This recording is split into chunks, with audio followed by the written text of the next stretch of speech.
गांव रामपुर की सुबह हमेशा की तरह शांत थी, लेकिन निशा की जिंदगी में आज एक नया अध्याय शुरू हो चुका था। उसकी शादी शहर के बिजनेसमैन अभिषेक से हुए अभी सिर्फ 10 दिन ही हुए थे।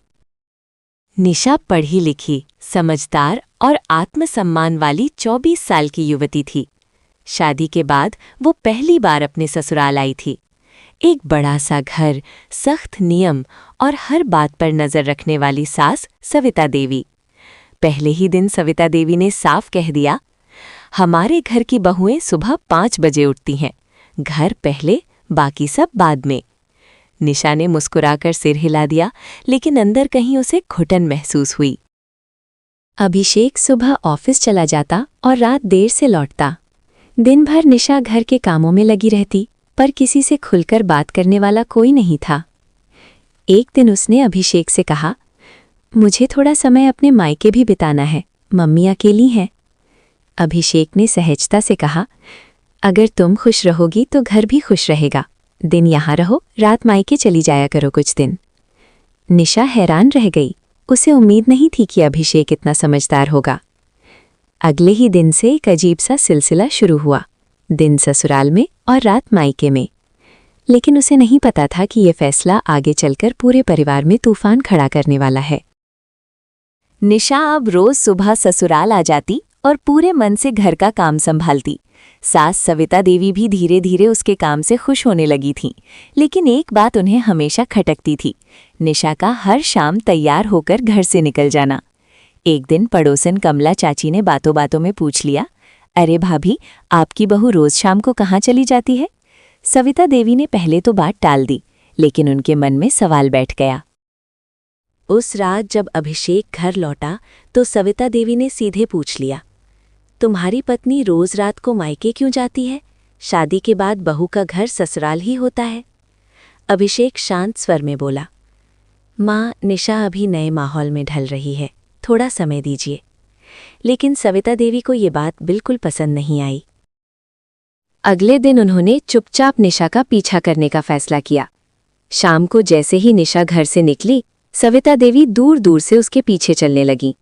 निशा सीधे अपने मायके पहुंची, लेकिन अंदर जाते ही उसने दरवाज़ा बंद कर लिया। खिड़की से झांकती सविता देवी ने जो देखा वो उनके लिए बिल्कुल अप्रत्याशित था।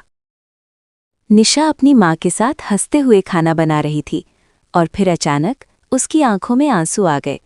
वो कह रही थी, माँ, मैं ससुराल संभालना चाहती हूँ, लेकिन खुद को खोना नहीं चाहती। सविता देवी ये सुनकर चौंक गईं। पहली बार उन्हें एहसास हुआ कि शायद कहानी वैसी नहीं है जैसी उन्होंने सोची थी, लेकिन असली सच अभी सामने आना बाकी था। खिड़की के बाहर खड़ी सविता देवी पहली बार अपनी बहू को ध्यान से देख रही थीं। निशा हंस तो रही थी, लेकिन उसकी आवाज़ में छुपी थकान साफ सुनाई दे रही थी। निशा अपनी माँ से कह रही थी, मैं ससुराल में सबकी उम्मीदों पर खरा उतरना चाहती हूँ, लेकिन वहाँ हर समय डर लगता है कि कहीं मुझसे गलती ना हो जाए। उसकी माँ ने प्यार से कहा, बेटी, नया घर अपनाने में समय लगता है, खुद को मत बदलो, बस धीरे धीरे सब ठीक होगा। ये सुनकर सविता देवी के कदम वहीं रुक गए। उन्हें याद आया जब वे खुद नई नई शादी करके इस घर में आई थीं और हर छोटी बात पर डांट सुनती थीं। अचानक उन्हें एहसास हुआ, निशा भाग नहीं रही थी, वो खुद को संभाल रही थी। अगली सुबह सविता देवी ने कुछ अलग करने का फैसला किया। जब निशा ससुराल पहुंची तो वो हमेशा की तरह चुपचाप काम में लग गई। तभी सविता देवी ने उसे आवाज़ दी, निशा, आज काम बाद में करना, पहले मेरे साथ चाय पी लो। निशा हैरान रह गई।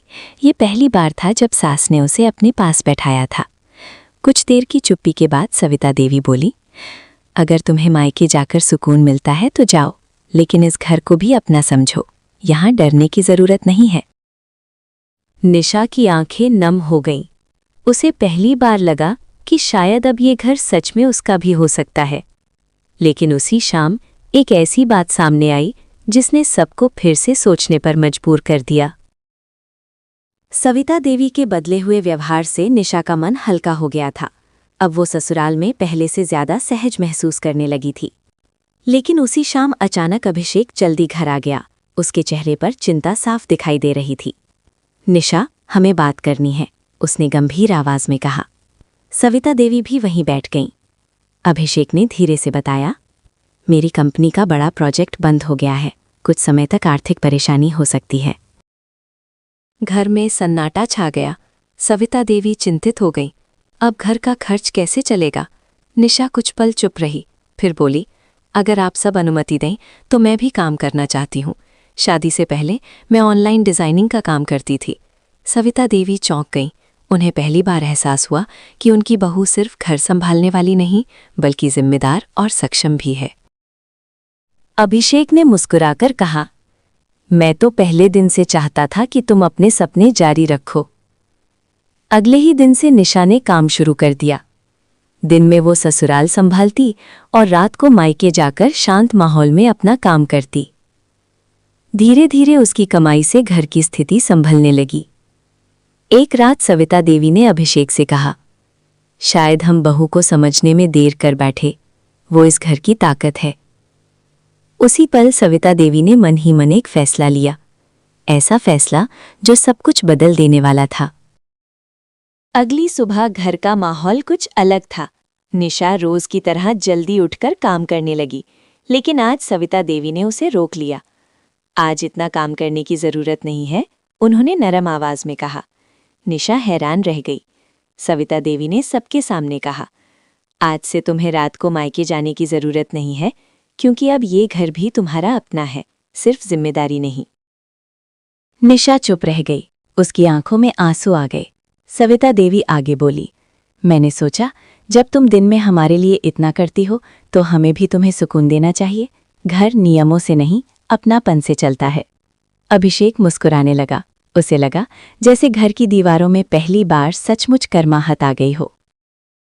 कुछ दिनों बाद सविता देवी खुद निशा के मायके गईं और उसकी माँ से बोली, अब आपकी बेटी सिर्फ आपकी नहीं, हमारी भी जिम्मेदारी है और हम उसे खुश रखेंगे। उस दिन के बाद निशा को दो घरों के बीच भागना नहीं पड़ा। अब मायका और ससुराल अलग जगह नहीं रहे, दोनों दिल से जुड़े रिश्ते बन गए। निशा ने अपना काम भी जारी रखा, घर भी संभाला और सबसे बड़ी बात, उसने खुद को खोए बिना नया परिवार अपना लिया। सीख या मॉरल, रिश्ते नियमों से नहीं, समझ और सम्मान से मजबूत बनते हैं। जब हम किसी को अपनापन देते हैं, तभी घर सच में घर बनता है।